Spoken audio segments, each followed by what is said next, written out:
The Ibex is already moving when the snow leopard commits. Hooves strike stone. A shoulder clips the slope. This is not a chase across flat ground. Every foot must land exactly where it's meant to, for both of them.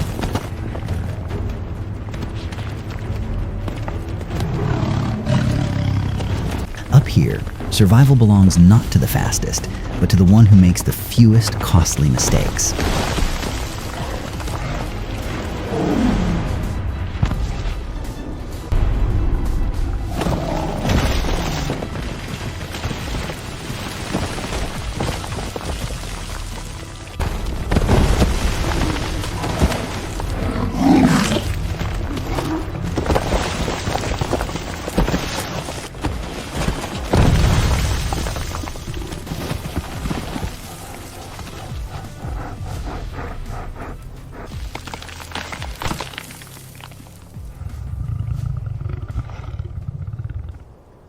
This is the roof of Asia, a world of 12 countries, and some of the highest mountains on Earth. The snow leopard is not spread evenly across this vastness. It belongs to broken rock, ledges, and open slopes where prey feeds and hunters disappear. Cold defines this place. But the greater challenge is the unevenness. Snow deep in one hollow, blown clear from the next.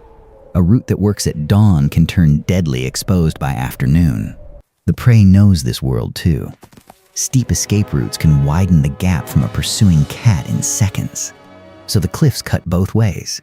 They can save the ibex, or they can hide the leopard that hunts it. A stalking cat doesn't need the whole mountain.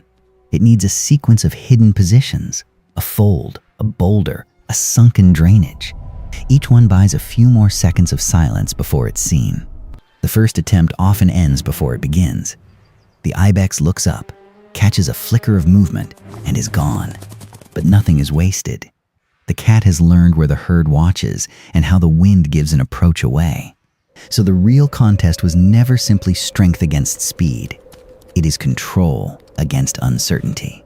And the mountain always keeps the final vote. The snow leopard's coat does not make it invisible.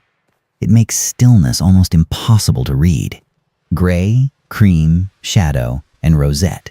The pattern breaks its own outline against shattered rock. When it pauses, the mountain seems to absorb it whole. But camouflage only works if behavior supports it. The head stays low. The spine follows the land instead of crossing open sky. Even the paws are placed, never thrown. Each step considered before it's taken. As the light fades, the hunt truly begins. This is when the leopard's reign starts. The faintest sound turns its ears before its eyes even move. Field studies suggest these cats often choose higher ground, using surprise to send prey downhill.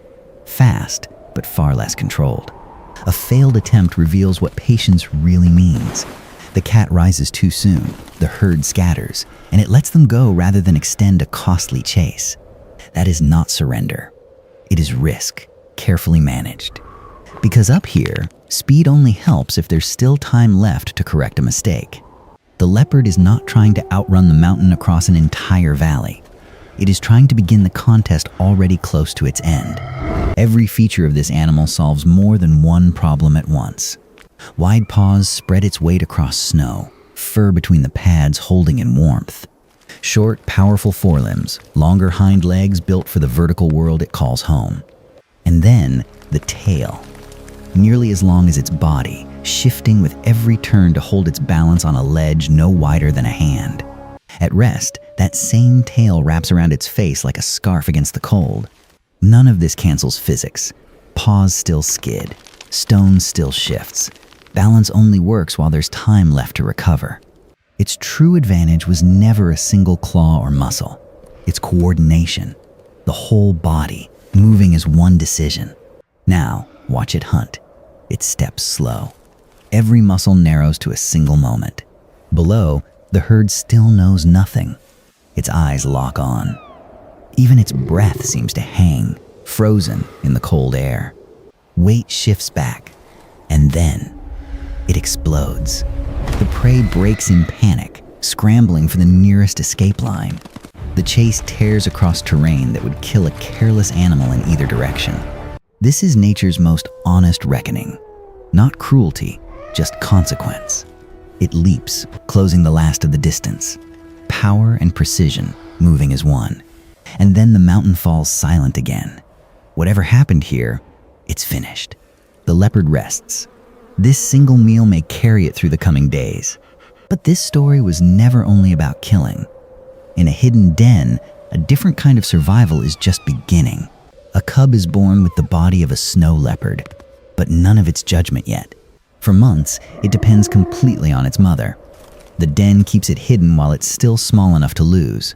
Slowly, it follows her into the open, and the world widens, one ledge at a time. Play is not idle here. Every pounce, every wrestle with a sibling is quietly building the timing it will need to survive. A dislodged stone.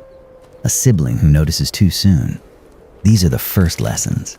The one rule that will govern its whole life is simple. Approach matters. It learns by following, watching her scan the slope, wait, and use the rock itself to close a gap.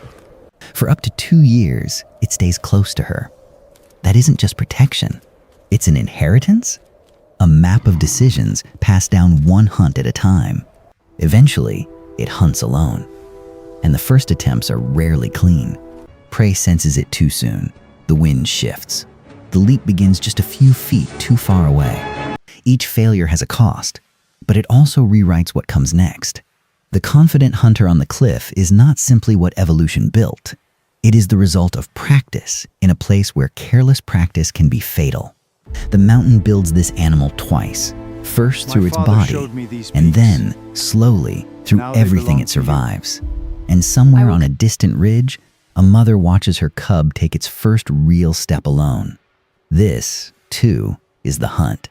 The snow leopard's world is remote, but it was never truly untouched. Pastoral communities have lived in these mountains for generations, their herds sharing the same slopes as the wild sheep and goats the leopard depends on. Where livestock isn't protected, it becomes vulnerable. And for a herding family, losing even one animal can be a real economic blow. That loss can trigger retaliation.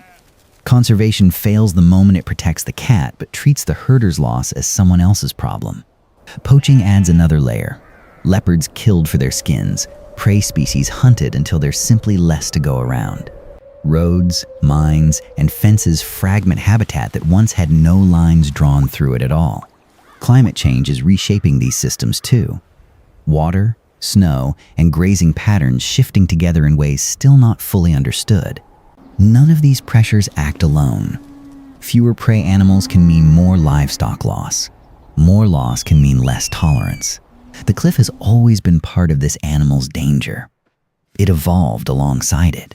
The newer danger is a landscape changing faster than behavior, prey, or people's livelihoods can adjust to. A snow leopard can survive a failed leap. It cannot adapt alone to an empty prey base or a community forced to carry every cost of coexistence. And yet, in valley after valley, people are choosing a harder, better path. Reinforced corrals at night. Livestock insurance. Income tied directly to keeping the cat alive, not gone. It watches the herds too, sometimes. But mostly, it simply keeps its distance. One more quiet negotiation in a shared world. The balance is fragile, but it is not beyond saving. Studying an animal this elusive once meant reading tracks, scrapes, and rare, lucky sightings. Now, hidden cameras wait for weeks along its travel routes, and each rosette pattern can identify one individual from another. GPS collars reveal where it rests, where it crosses, and where it returns again and again. Clusters of locations can guide researchers straight to a kill site, confirming what no one witnessed firsthand. But every method has limits. Cameras miss animals. Collars sample only a few. The truth is pieced together, never fully seen. The strongest work always combines this data with something cameras can't capture, the knowledge of the people who live here. Herders know the risky corrals, the seasonal routes, the places where conflict is most likely before it happens. Because this animal's range crosses 12 countries, protecting it means cooperation that ignores the lines on any map. The goal was never simply to count the cats. It's to understand what lets them, their prey, and their people share one world. Return to the chase. The snow leopard never conquered gravity. It only learned to narrow the problem. It approached unseen. It chose a line with cover. And it committed only when the reward finally outweighed the risk. The Ibex survived by doing something remarkably similar, reading the slope and reacting before the cat could ever take control. One of them wins this moment. Neither wins permanently. That is the truth the most dramatic images never show.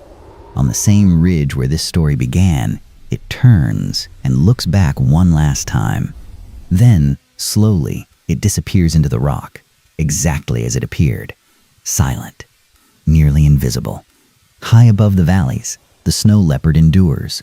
Every successful moment begins long before the leap, and this mountain has never once been forgiving.